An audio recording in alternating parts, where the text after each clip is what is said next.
You ask Tiger to calculate. This deals with linear inequalities with one unknown.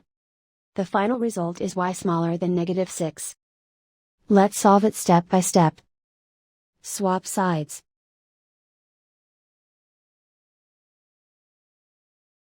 Group all constants on the right side of the inequality.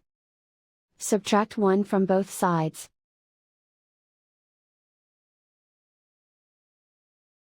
Simplify the arithmetic.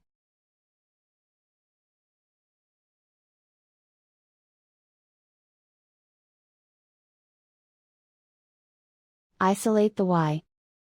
Divide both sides by 2.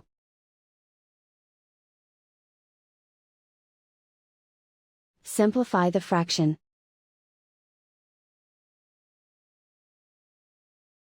Find the greatest common factor of the numerator and denominator.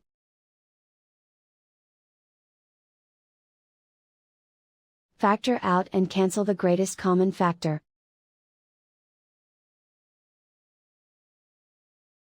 Plot the solution on a coordinate grid. And so the final result is y smaller than -6.